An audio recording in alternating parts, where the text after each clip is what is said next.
Thank you, Senator, for giving me an uninterrupted opportunity to represent the harm that is coming to the patients in the American hospitals and the lack of early intervention.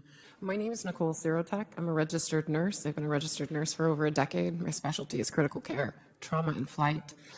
Since the start of the COVID pandemic, I've actually been rebranded, I guess you can say, as a leading expert in early intervention strategies executed on a large mass scale using the FLCCC protocol, as well as COVID patient ventilator protective strategies to optimize COVID patients on the ventilators.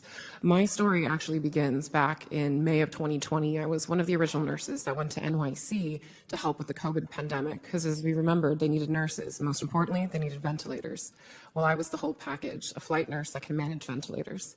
And when I arrived there, the gross negligence and the medical, malfeasance that happened in there and the complete medical mismanagement of these patients is what has led us to the situation that we're in right now.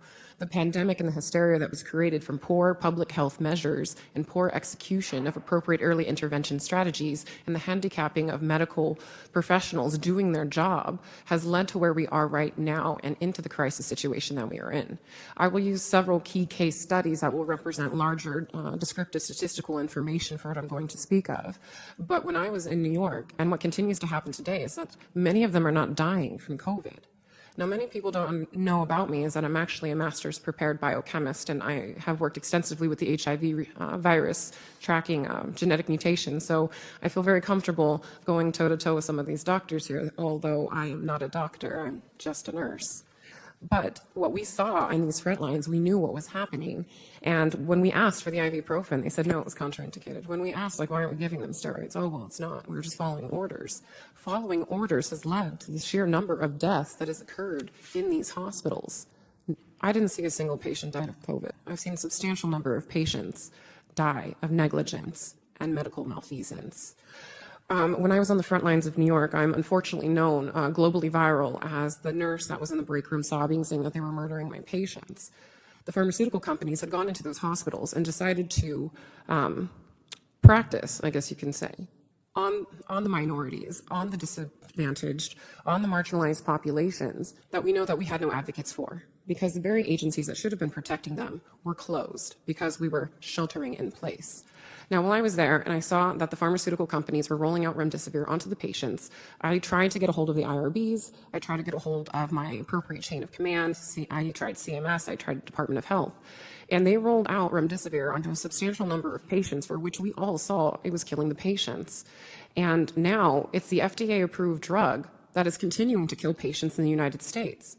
As nurses, we've collected a statistical or descriptive amount of information that you may not get from the doctors, because from where they do quantitative data, we do qualitative data with a humanistic, phenomenological approach in nursing research.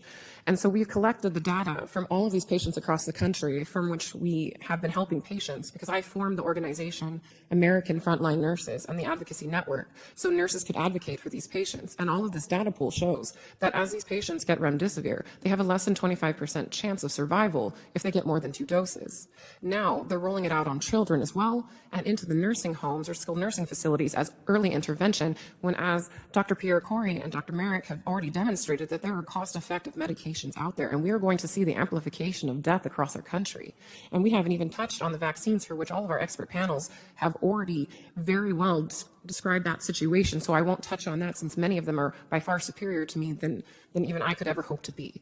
But I can tell you that 2 days ago, I flew out my first 10-year-old with a heart attack, and I had to fight the doctor in the ER because he's like, 10-year-olds don't have heart attacks. And I argued back and forth for 30 minutes to force his hand to get an EKG, to find out that he had almost a complete STEMI, which is ST elevated myocardial infarction, for which you could see it lit up on the 12-lead EKG. And he's like, well, that's not possible. And I'm like, well, he was just vaccinated yesterday. It is very much possible.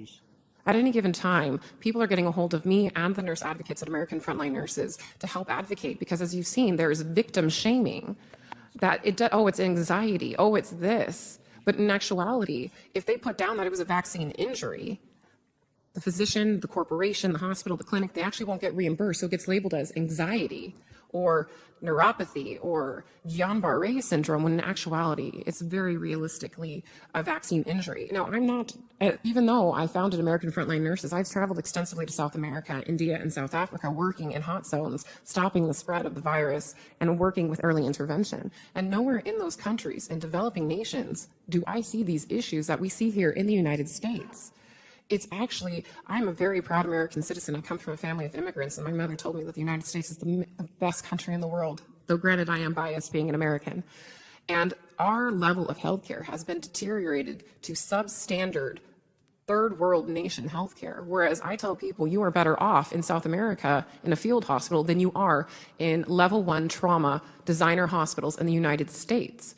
As nurses, we are getting reports across the country from our American frontline nurses about patients not getting food, patients not getting water. How come a patient hasn't been fed in 9 days? Why do I need to get a court order to force a hospital to feed a person who isn't intubated and who's literally telling you they would like food?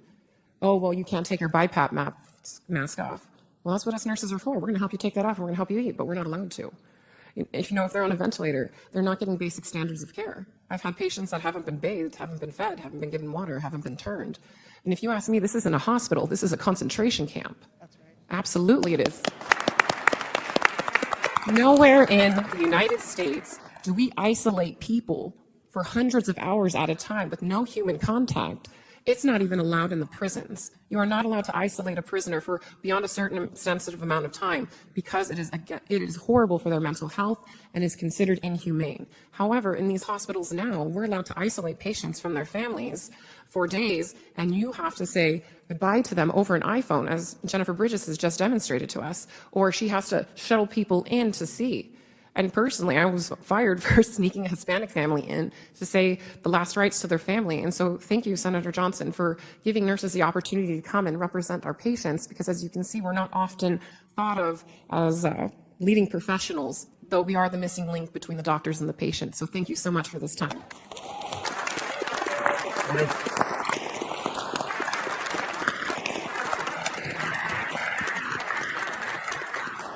Thank you for being a nurse.